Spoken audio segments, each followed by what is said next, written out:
आज तो साथियों समझ ही नहीं आ रहा है कि अब क्या तो कहा जाए और क्या ना कहा जाए। मनीषा बहन का अंतिम संस्कार कर दिया गया है। परिवार पर और कमेटी मेंबर्स पर जिस प्रकार का दबाव सरकार ने बनाया, सरकार जो चाहती थी वो आज हो गया है।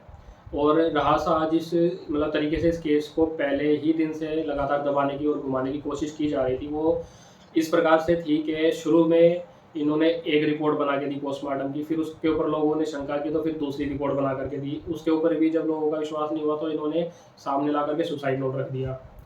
सुसाइड होने के बावजूद भी अगर देखा जाए तो शरीर के अंदर से अंग कैसे गायब हो सकते हैं।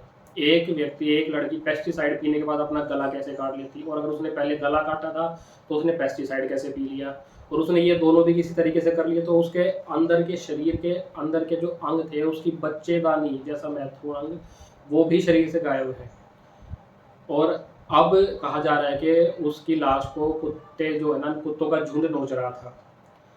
कुत्तों का झुंड ने उसकी लाश को नोचा, उसके बावजूद उसके कपड़ों पे खून के कोई निशान नहीं है। उसका गला लगभग 95% तक कटा हुआ था, उसके बावजूद उसके शरीर पे, कपड़ों पे खून का कोई निशान नहीं मिला। इसके बावजूद हमारे न्याय तंत्र ने, पुलिस तंत्र ने बेशर्मी से एक सुसाइड नोट ला करके हम सबके सामने, उसके परिवार के सामने रख दिया। और अब जब सीबीआई जांच की मांग आई और एम्स में जब उसकी पोस्टमार्टम की बात आई तो उनके पिताजी की एक वीडियो मैंने अपने उस पर फेसबुक पर डाली थी। उन्होंने साफ साफ कहा है इन्हीं लोगों से जिनसे हम लोग न्याय की उम्मीद करके बैठे और न्याय की मांग कर रहे हैं लगातार, कि भाई आप अब शव का पोस्टमार्टम कहीं पे भी करा लो, अब उसमें कुछ नहीं बचा है क्या पोस्टमार्टम करने जैसा। तो उसके बाद अब कैसी रिपोर्ट एम्स से आएगी ये आप सब लोग समझ सकते हो। इसके अलावा सीबीआई अपनी जांच में कुछ करे या जांच शुरू हो या जांच सीबीआई को सौंपी जाए, इससे पहले ही भाजपा की एक सांसद हैं, इनका नाम है किरण चौधरी, इन्होंने बयान दिया है पीड़ित परिवार सीबीआई जांच की डिमांड कर रहा था जिसे मान लिया गया है, और मनीषा केस की निष्पक्ष जांच होगी। कोई दोषी है तो वह जरूर पकड़ा जाएगा। इन्होंने कहा है कोई दोषी है तो, मतलब इनको ऐसा संदेह है कि शायद कोई दोषी ही ना हो, शायद ये इसको आत्महत्या ही साबित कर दें। लेकिन एक आत्महत्या के अंदर से बॉडी के सारे पार्ट्स ही गायब हो जाएं, उसके बावजूद भाजपा की सांसद ये कह रही हैं किरण चौधरी जी कि अगर कोई दोषी है तो वह जरूर पकड़ा जाएगा। इसके बाद शत्रुजीत कपूर डीजीपी हरियाणा बयान देते हैं। मनीष की बैग सॉरी हाँ, मनीषा की बैग में सुसाइड नोट मिला था, उसको सही गलत सिद्ध करने में समय लग गया। शव को पहली बार खेत के मालिक के नौकर ने देखा था, उस वक्त आवारा कुत्तों का झुंड शव को नोच रहा था। ये शत्रुजीत कपूर है, डीजीपी हरियाणा, इनका ये बयान है। तो ये जो घटना हुई है, एक बेटी का, एक बच्चे का अपने बाप के सामने यूँ चले जाना दुनिया से, और वो भी इतने बुरे तरीके से चले जाना, निर्मम हत्या उनकी होना और उनके अंदर से उनके पूरे अंगों को निकाल लेना। और इसके साथ में जो हर्ष शिकारा ने खुलासा किया था कि इन्हीं, ये जो कॉलेज है इन्हीं के मालिकों का दूसरा कॉलेज राजगढ़ में भी है, वहाँ पर भी मनीषा नाम की ही लड़की के साथ में ऐसी ही दरिंदगी हुई थी और उस केस को भी इन्होंने दबा दिया था।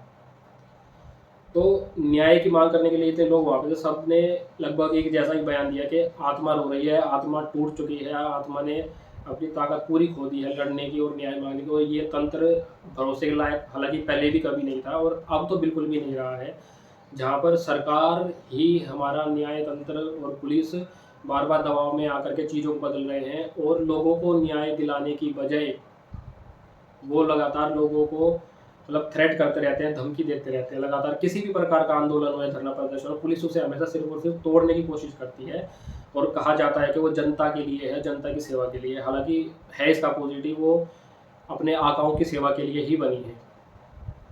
और इन आकाओं के कहने के अनुसार अब डीजीपी जी ने और भाजपा की सांसद ने भी अपना बयान दे दिया है। तो सीबीआई अपनी जांच शुरू करे, इससे पहले ही लोगों का जो माइंड सेट करना शुरू कर दिया गया है कि अगर कोई दोषी है तो। और ये जो इन्होंने जो अपना स्टेटमेंट दिया है, इन्होंने जो तो लिखा है, उस तो को लेकर के नीचे लोगों ने बहुत इनको उल्टी सीधी चीज़ें बोली हैं जो सही भी है। और दूसरी तरफ वहीं एक और कल का वाकया है जहाँ पर दिल्ली की सीएम रेखा गुप्ता को किसी ने थप्पड़ मारा, तो उस व्यक्ति के ऊपर सीधा ही हत्या की कोशिश का केस इन्होंने दर्ज कर दिया उठा करके, और उनकी सिक्योरिटी बढ़ा दी गई वो अलग से। लेकिन वहाँ पर 2 बार पोस्टमार्टम रिपोर्ट बदल दी गई, उसके बाद ही परिवार को संतुष्टि नहीं हुई तो उनके सामने ला करके इन्होंने सुसाइड नोट को रख दिया है। सुसाइड नोट की भी हैंड राइटिंग मैच नहीं कर दी है, ये खुद लड़की के पिताजी कह रहे हैं। तो मतलब बहुत दुख हो रहा है अंदर से आज, एक क्योंकि मैं भी एक बच्चे का पिता हूँ, ये सब देख करके बहुत दुखी हो रही है आत्मा कि हम किन लोगों के लिए अपना काम धंधा छोड़कर वोट डालने के लिए जाते हैं और किन अधिकारियों से हम लोग न्याय की उम्मीद करते हैं कि वो निष्पक्ष जांच करेंगे। निष्पक्ष जांच कोई कैसे कर सकता है? उसके दो ही रूप होंगे, या तो करप्ट होगा तो भी निष्पक्ष नहीं करेगा, अगर वो करप्ट नहीं है, ईमानदार भी है, तो उसका ये लोग तबादला करवा देंगे और किसी अपने बंदे को यहाँ लेके आएंगे जिसका रिकॉर्ड ऑलरेडी करप्ट है। अब ईमानदार आदमी को या तो अपनी नौकरी से हाथ धोना पड़ेगा या फिर अपनी नौकरी बचाने के लिए अपनी आत्मा मारनी पड़ेगी उसको। तो ये जो तंत्र है वो न्याय देने के लिए नहीं, केवल नोचने के लिए ही बना है आपको, हमको और हमारे बच्चों को। और इसका सबसे जो क्या नाम भयावह रूप हो सकता है नोचने का, वो हमने मनीषा बहन के हत्याकांड में देखा, और ये पूरा तंत्र अब लग गया उसको आत्महत्या साबित करने के लिए। तो मैं बस इतना ही कहना चाहूँगा सभी लोगों से और ख़ासतौर से अपने जागरूक साथियों से कि भाई अपने बच्चों की सुरक्षा और संस्कार की जिम्मेदारी आपको खुद ही लेनी पड़ेगी। अगर आप किसी व्यक्ति के भरोसे बैठे हो ना, मतलब किसी जागरूक व्यक्ति के भी अगर आप यहाँ भरोसे बैठे हो, तो थोड़ा सा अपना दिमाग चलाना शुरू करो, क्योंकि इस केस में ना वो जो धर्म के ठेकेदार बने फिरते थे, जो क्या ना तिलक लगा के चंदन लगा के पहुँच जाते थे सबसे पहले सब जगह कि देखो इन्होंने ये कर दिया, मुसलमानों ने, दूसरे धर्म कौम के लोगों ने ये कर दिया, ये भी तो हिंदुओं की बेटी थी। यहाँ तो उनकी इतनी हिम्मत भी नहीं पड़ी कि अगर कम से कम सरकार से न्याय की गुहार ही लगा दें या कोई एक स्टेटमेंट दे दें या कोई अपना कोई एक क्या नाम छोटा सा 8-9 दिन के अंदर कोई एक क्या वीडियो ही जारी कर दे। नहीं, सब चुपचाप बैठे हैं। तो बच्चे हमारे हैं, जिम्मेदारी पूरी तरीके से हमारी है, ये चीज़ हमें आंखें खोलकर समझ लेनी चाहिए। बहुत ही क्रूशियल टाइम है हमारे बच्चों के लिए ये। धन्यवाद।